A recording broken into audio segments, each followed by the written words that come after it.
प्यारे अधिवक्ता साथियों, आप सभी को हमारा प्यार भरा नमस्कार।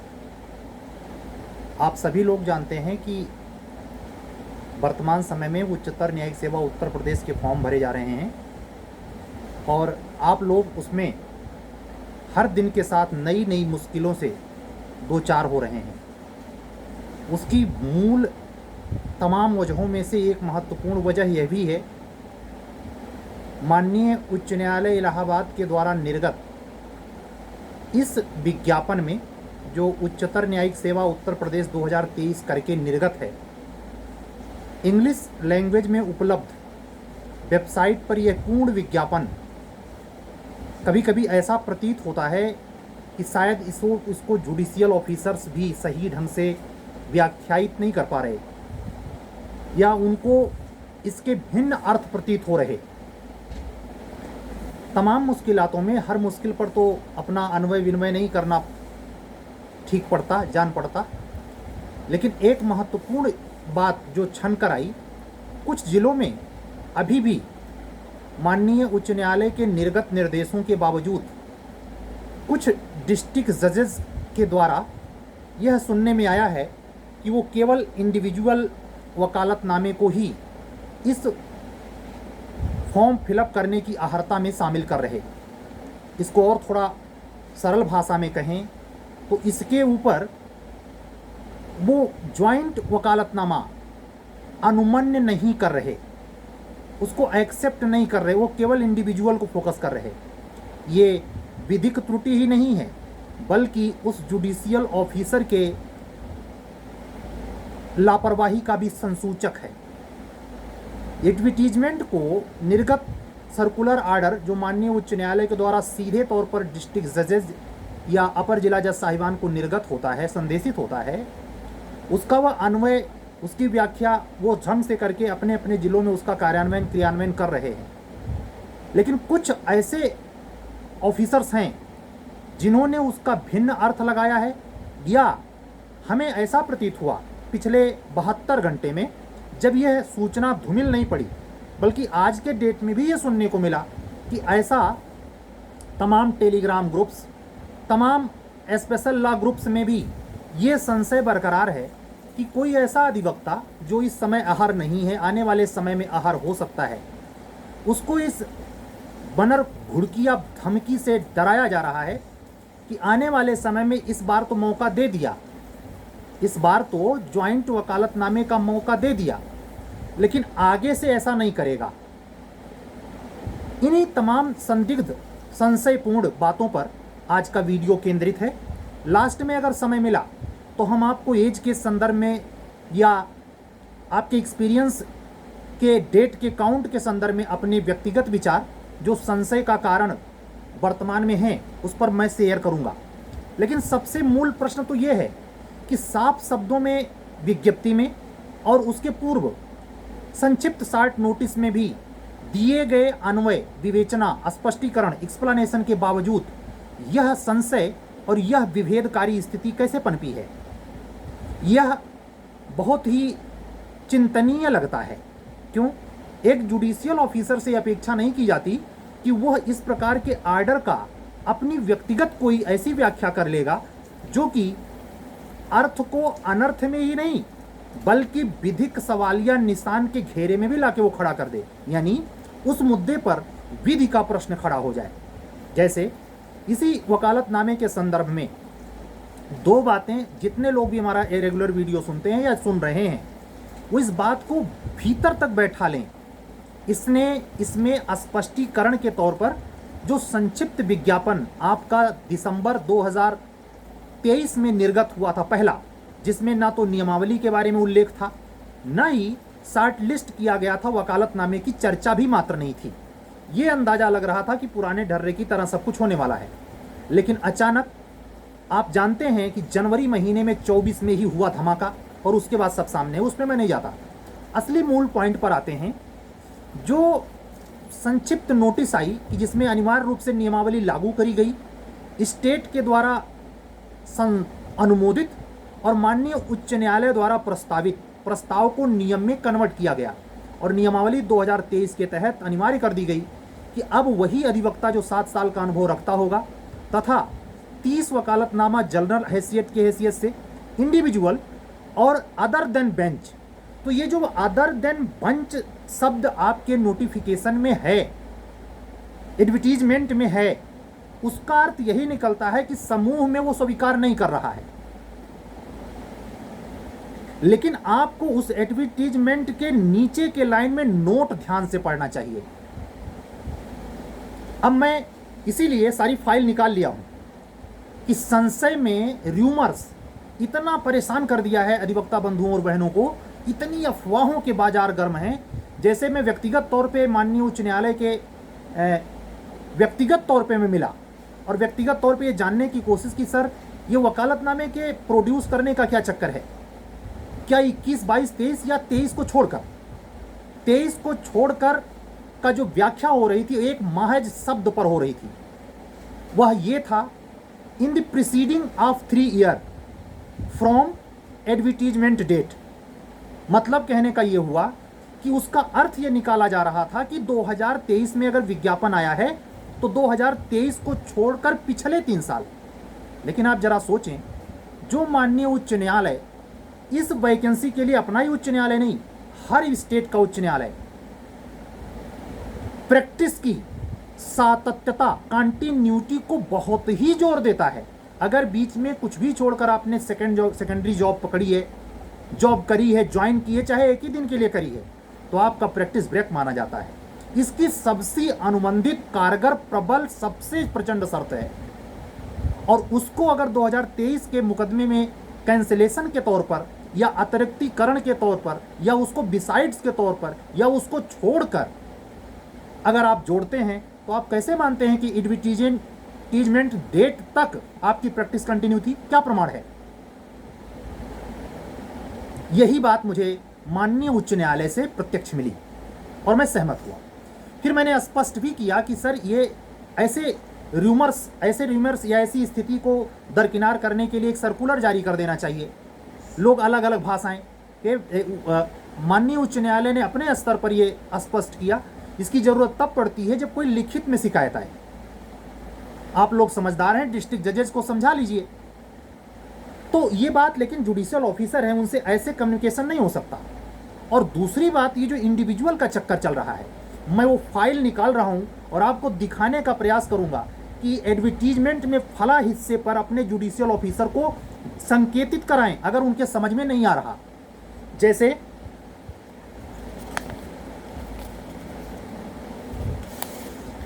ये देखिए, ये फाइल जो मैं आपको दिखा रहा हूं, मैंने पीले कलर से मार्क कर रखा है। और ये जो हिस्सा आपका नीचे आप दिख रहे हैं जहां मेरी उंगली है, ये नोट साइड में लिखा है। इसी नोट्स को ध्यान से पढ़ें और आप देखें कि माननीय उच्च न्यायालय ने कुछ भी मूल एडवर्टीजमेंट में अतिरिक्त नहीं जोड़ा है। ध्यान रखें, ये कोई निष्कर्ष डिसीजन नहीं है। उसने अदर देन बेंच को रह दिया है, जो संक्षिप्त नोटिफिकेशन में ऑलरेडी आफ्टर नोटिफिकेशन इंक्लूड के बाद जारी हुआ था। आप इस बात को गंभीरता से लें। नोट में पढ़ रहा हूं और आप भी अपने नोटिफिकेशन में पढ़ें। जिनको भी कंफ्यूजन है, अगर इत्तेफाक से कोई माननीय हमारे अपर जिला जज साहिबान या जिला जज साहिबान इसको सुन रहे हैं, तो इस पर लिसन करें, ध्यान दें। पेज नंबर 2 पर नीचे नोट लगा हुआ है। वो जो लिखा है कि cases other than bench cases, नीचे आए note, in light of express language of article 233 constitution. आप यहां गौर करें, यही सारा मूल क्रक्स पॉइंट है जो कंफ्यूजन खत्म कर देगा।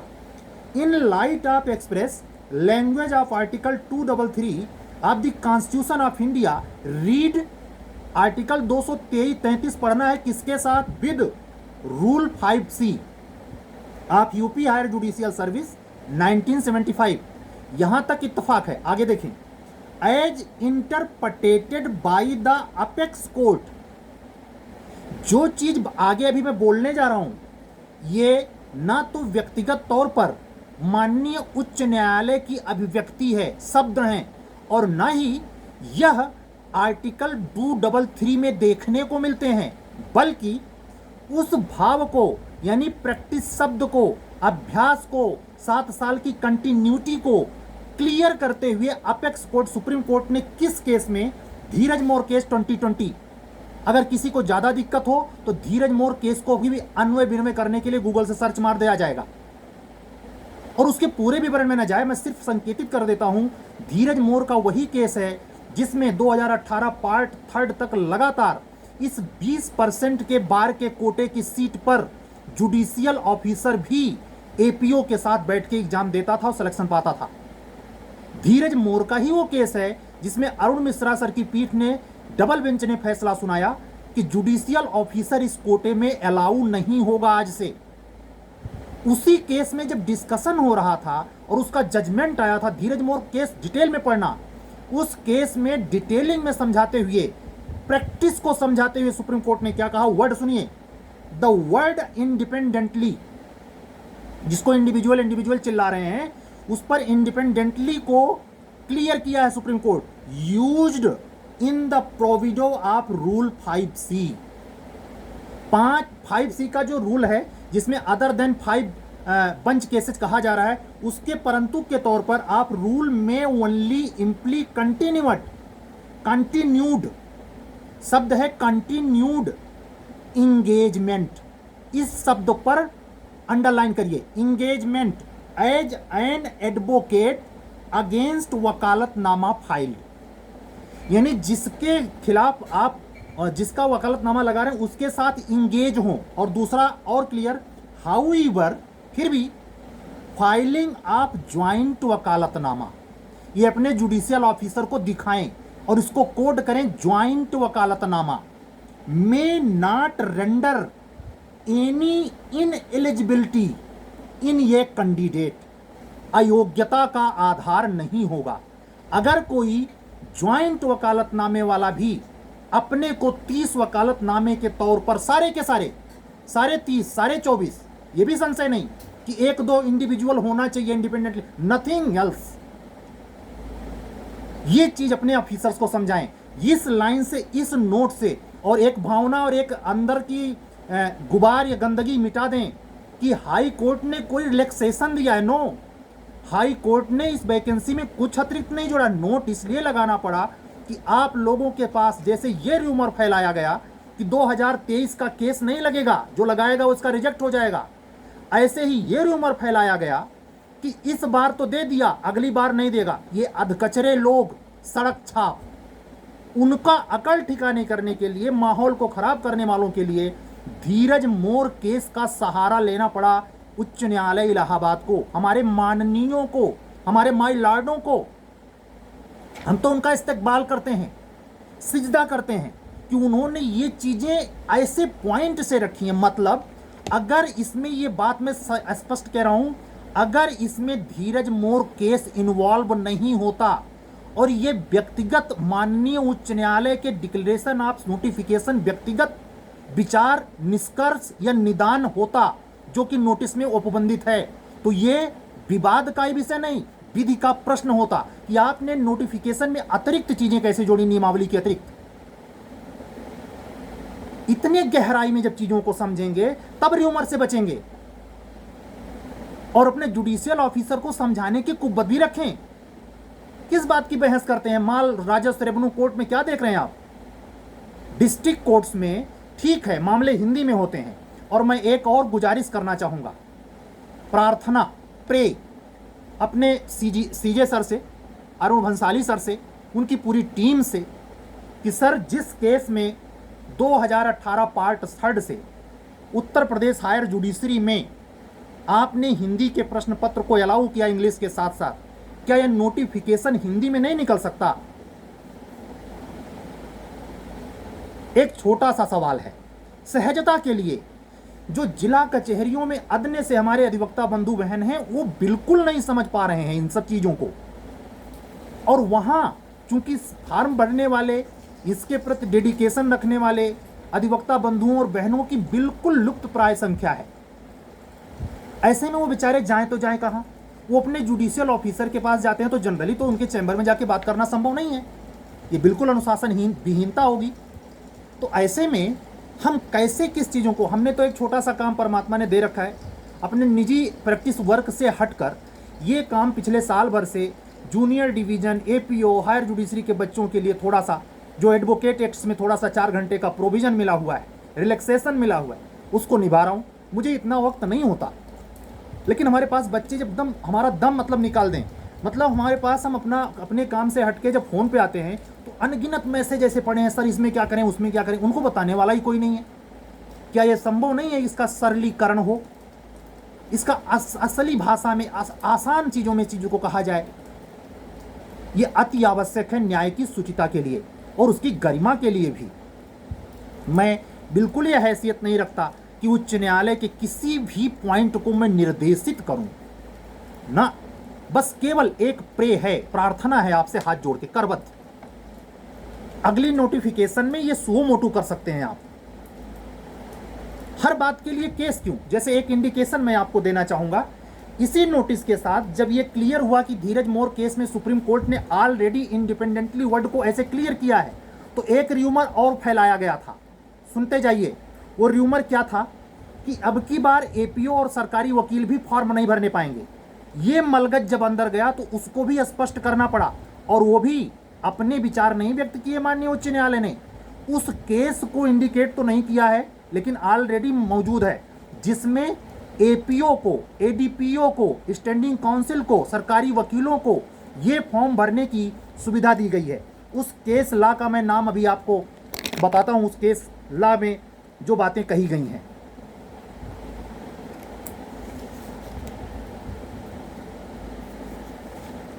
आप उस केस लॉ को नोट कर लें किसी से जवाब सवाल करने के लिए। 2013 का है, civil appeal number 561/2013, Deepak Agarwal versus Keshav Kaushik and others. Deepak Agarwal versus Keshav Kaushik and others. जब तक आपके पास प्रमाणिक तथ्य नहीं होंगे और व्यक्तिगत विधिक समझ नहीं होगी, पद की गरिमा का ख्याल नहीं होगा, अन्वेषण, विश्लेषण, व्याख्या में गोल्डन रूल कहाँ लगेगा, कैसे व्याख्यायित करते हैं, किसी शब्द के क्या अभिप्राय होते हैं। इलस्ट्रेशन के तौर पर समझें, मैंने माननीय उच्च न्यायालय के क्लर्क्स बंधुओं को यह समझाने की कोशिश की, sir what is the meaning of the in the preceding of the 3 year, तो उनका अन्वय था, उनका विवेचन था जुड़ा हुआ, मतलब कंटिन्यूटी वृक नहीं। और जबकि हम लोग क्या लगा रहे थे, छोड़कर, जबकि आप अगर इन द प्रीसीडिंग की मीनिंग खोजने जाएं तो आपको मिलेगा के पिछला। ये क्यों दिक्कत है? हम 2024 में हैं। 25 नंबर की हिंदी इंट्रोड्यूस करने के लिए बहुत बहुत शुक्रिया, बहुत बहुत आभार। इंग्लिश लैंग्वेज पर इतना ज़्यादा डिपेंडेंसी क्यों है, जबकि डिस्ट्रिक्ट कोर्ट टोटल की टोटल बेचारी कायदे से हिंदी में भी नहीं चल रही। अभी भी 30% उर्दू और फारसी के लफ्ज प्रयोग में आ रहे हैं। कैसे समझेगा वो इस अंग्रेजी की दुर्होताओं को? वो ऑल इंडिया रिपोर्ट के पेज नहीं पलटता, वो ये सब समझ लेगा। इसीलिए इतना हाहाकार है। मेरी कोशिश है आज की वीडियो से और इस क्लियरेंस से आपको ये सब चीज़ें समझने में आई होंगी। व्यक्तिगत तौर पर मैंने व्यक्तिगत टाइम निकाला और अपने सारे वो नोटिफिकेशंस और ग्राउंड्स निकाले कि जिससे आपको ये क्लियर हो सके और अभी प्रमाणित किया जा सके कि कैसे ये ज़रूरी है और इसको समझना बहुत ज़रूरी है। समझ रहे हैं? जैसे एक चीज़ और आपको समझना चाहिए, जो आपकी ये परीक्षा है 20% बार कोटे की, इसमें जिन लोगों को माननीय सुप्रीम कोर्ट ने जुडिशियल ऑफिसर को अंदर आने से रोका 20% में, उनके एकेडमिक भी अपने पद हैं। जो नए अधिवक्ता हैं बिल्कुल नहीं जानते कि हायर जुडिशरी का एग्जाम सिर्फ इसी फेस में नहीं होता, ये बार कोटे की सीट है। जो एकेडमिक होता है उसके 2 विभाजन हैं, एक में जीएस पूछा जाता है, एक में बिल्कुल जीएस नहीं पूछा जाता। जो प्रमोशन से डायरेक्ट एडीजे बनते हैं 5 साल सेवा करने के बाद, उनके अलग अलग परसेंटेज कोटे हैं। मैं खुद व्यक्तिगत तौर से बताऊं, मेरे लिए बहुत आदरणीय हैं, पूरा नाम नहीं आ रहा, दुबे जी हैं, दिल्ली में रह करके वो एक प्रकार से सोशल इशू पे और बोलते रहते हैं, लेकिन लॉ के फील्ड में भी उनकी शायद कोचिंग भी चलती है। उनके द्वारा मैंने पहली बार डिटेल में इसको समझा था। लेकिन जब आप ये जो स्टेटस रिपोर्ट वायरल हुई थी, ध्यान दीजिएगा, स्टेटस रिपोर्ट जो वायरल हुई थी जिसमें पूछा गया है माननीय उच्च न्यायालय द्वारा, इलाहाबाद उच्च न्यायालय द्वारा सुप्रीम कोर्ट से, अपेक्स कोर्ट से, कि सर ये क्लियर करें कि 2 साल का अनुभव लगाएं या नहीं। उसी में स्टेटस रिपोर्ट जब पढ़ेंगे तो आपको ये तीनों कैटेगरी का एचजेएस का एग्जाम 10%, 20% ये सब समझ में आएगा। मैं उसके डिटेल में नहीं जाता, और इन सारे डिटेल मुद्दे पर धीरज मोर केस में जबरदस्त डिस्कशन है। पूरा जजमेंट 10 बार पढ़िए आप। उसमें इंडिपेंडेंट वर्ड का शब्द ज्वाइंट वकालतनामे से कैसे कनेक्ट होता है, अपने डिस्ट्रिक्ट जजेस साहिबान को समझाइए। मेरे हिसाब से आज के वीडियो के बाद इस पर कोई टीका टिप्पणी, और हाँ, ये चीज स्पष्ट शब्दों में कह दे रहा हूं, आने वाले समय में किसी भी अधिवक्ता बंधु बहन को इस बात के लिए भय नहीं खाना है कि उसका इंडिविजुअल होगा तभी ही वकालतनामा माना जाएगा। नो, ये ज्वाइंट हो चलेगा, बिल्कुल चलेगा, जब तक माननीय उच्चतम न्यायालय, जैसे एक इलस्ट्रेशन से और समझें, judicial experience in lower judiciary में मध्य प्रदेश हाईकोर्ट ने मनमाना एक अपने फैसले लिए, उस पर माननीय उच्चतम न्यायालय ने ब्रेक लगा दी कि नहीं लगा दी। अपने पूर्व के निर्णय को उसने पलटा नहीं है। ये बात अलग है कि उसने रिकमेंड किया, दोबारा फाइल वाइट की कि आप इसको डबल बेंच पे फिर से सुने, लेकिन सारे बच्चों का एग्जाम ले लें। उसी असुविधा, उसी बेतुकेपन से बचने के लिए अपने माननीय उच्च न्यायालय ने एक कदम आगे बढ़कर के फैसला ये लिया कि हम सुप्रीम कोर्ट से पहले ही निर्देश प्राप्त कर लेते हैं, तब एडवर्टीजमेंट आपका बाहर करेंगे। अभी कल के वीडियो मैंने समझाया कि अगर राजी हो गया सुप्रीम कोर्ट वर्तमान स्थितियों को देखते हुए तो कोई ताजुब नहीं, 2 साल का अनुभव लग जाए, और अगर राजी नहीं हुआ तो पुराने ढर्रे पे एग्जाम होगा, लेकिन बदले हुए सिलेबस के साथ। सिलेबस पे ओपिनियन मांगने नहीं गया है अपना उच्च न्यायालय, केवल एक्सपीरियंस के मुद्दे पर। और वैकेंसी रुकी हुई है, दिव्यांगजन के कोटे का बहाना मात्र है, असल में एक्सपीरियंस का मुद्दा है।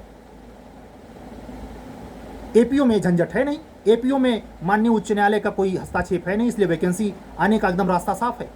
हाँ, स्टेट गवर्नमेंट की दृढ़ इच्छा शक्ति, नए कानून को लागू कराने की इच्छा शक्ति ये दर्शाती है कि एपीओ में भी नए लॉ होंगे, चाहे एक दिन के लिए स्पेशल असेंबली का सेशन बुलाना पड़े।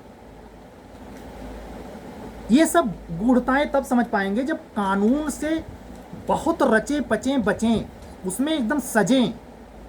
ऐसे नहीं होता सड़क छाप बस वो फलाने जी हैं, फलाने ढिमका जी, पीछे पीछे घूमने से नहीं होता, पढ़ना पड़ता है। एज का मुद्दा, आज हमारे पास रुड़की से एक अधिवक्ता बंधु का मोमडन कमेटी से सवाल आया कि सर एक्सपीरियंस कहाँ से लेंगे, जैसे इस बार की बताएं।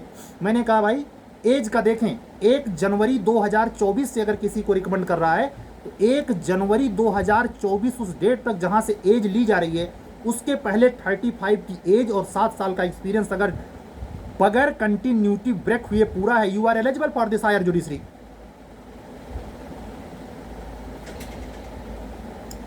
आज की बात पूरी, एक स्पेशल रिक्वेस्ट पर ये मेरा आज का वीडियो है।